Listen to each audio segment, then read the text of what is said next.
అందరికీ నమస్కారం. ఈరోజు మన ఛానల్లో మా నాన్న వాళ్ళ స్వంత ఊరికి వెళ్ళినప్పుడు నేను కొన్ని వీడియోలు తీశాను. అనుకోకుండా మేము ఒకరోజు ప్రాణహిత రివర్ చూడడానికి వెళ్ళాము. వెళ్ళేటప్పుడు రోడ్డుకి రెండు వైపులా ఒక సైడు మిరపతోట, ఇంకో సైడు పత్తి చేను కనిపించాయి. మిరపతోట చుట్టూ మొత్తం దడి పెట్టి ఉంది. నార్మల్గా దడి పొరకలతోని పెడతారు, కానీ ఇక్కడ ముళ్ళతో పెట్టారు. మార్గం మధ్యలో అప్ టు 500 మీటర్స్ వరకు ఈ మిరపతోట ఉంది. చాలా మిరపకాయలు కనిపించాయి. మిరపకాయలు మాత్రం ఎర్రగా పండిపోయాయి. నాకు తెలిసి వీటిని వీరు ఎండబెట్టేసి అమ్ముతారు అని అనుకుంటున్నాను. మేము విలేజ్కి వెళ్ళినప్పుడు మాత్రం ఎవరికైనా మిరపతోట ఉండేది ఉంటే మేము అడిగితే ఒకవేళ ఫ్రీగానే మిరపకాయలు ఇచ్చేవారు. ఆ రకంగా ఒకరికొకరం సహాయం చేసుకుంటూ ఉండేవాళ్ళం.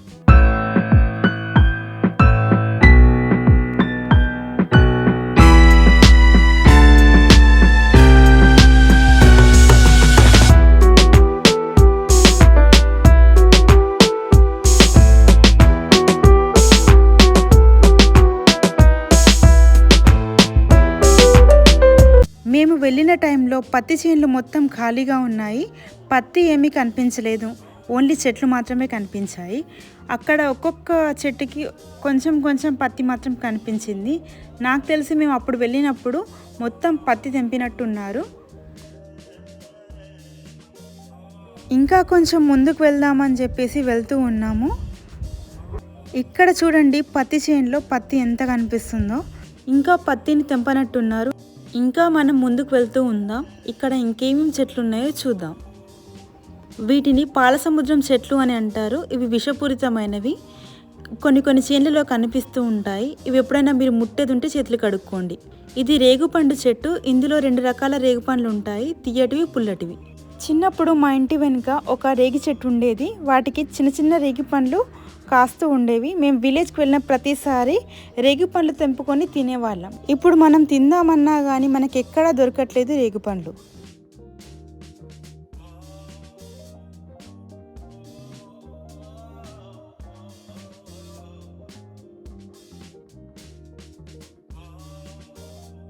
ఇదేనండి పెసర చేను. దీంట్లో పెసరకాయలు చాలా ఉన్నాయి. చిన్నప్పుడు మేము పెసరకాయలు తెంపుకోవడానికి చేనుకు వెళ్తూ ఉండేవాళ్ళం. చేన్లలో చాలా పెసరకాయలు ఉండేవి. మేము తెచ్చుకొని ఇంట్లో కాల్చుకొని తినేవాళ్ళం. ఇప్పుడు మనం కొనుక్కొని తిందామన్నా కానీ మనకి ఈ పెసరకాయలు అనేది బయట ఎక్కడ అమ్మట్లేదు.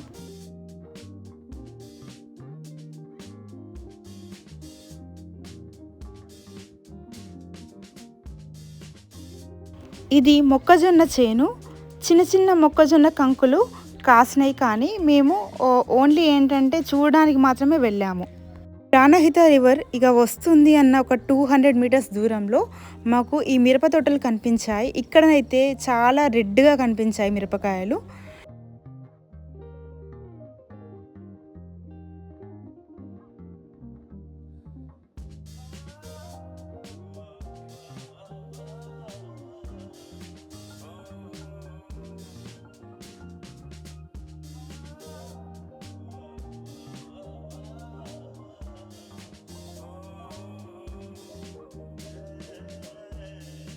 ఈ ఆరెంజ్ కలర్ మిరపకాయల్ని మాత్రం నేను ఫస్ట్ టైం చూశాను. అక్కడున్న ఫార్మర్స్ చెప్పారు ఇవి కాస్ట్లీ మిరపకాయలని చెప్పేసి.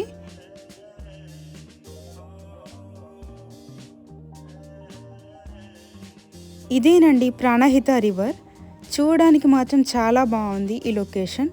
ఇక్కడ ఎండాకాలంలో మాత్రమే చాలా తక్కువ వాటర్ ఉంటాయి. మిగిలిన కాలాల్లో వాటర్ అనేవి కొంచెం ఎక్కువనే ఉంటాయి.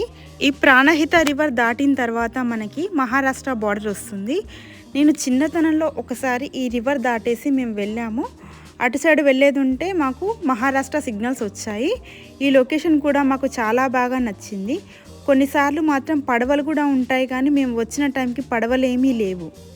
వాటర్ అయితే చాలా నీట్ అండ్ క్లీన్గా ఉన్నాయి. ఎప్పుడైనా రివర్కి వెళ్ళినప్పుడు ముందుగా మేము రివర్లో పసుపు, కుంకుమ, కొన్ని పాలు వేసేసి నదికి మొక్కుకొని ఆ నదిలో ఉన్న వాటర్ని మేము యూస్ చేసుకుంటాం.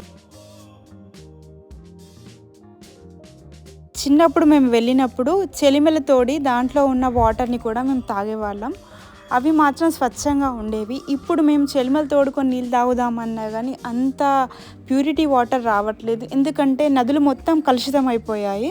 మేము ఒక శివలింగాన్ని తయారు చేసి దానికి పసుపు, కుంకుమ, పూలు వేసేసి దండం పెట్టుకొని మళ్ళీ మేము ఇంటికి వెళ్ళిపోయాము. ఈ విధంగా మేము మా నాన్న వాళ్ళ ఊర్లో ఉన్న ప్రాణహిత రివర్ని చూసాము.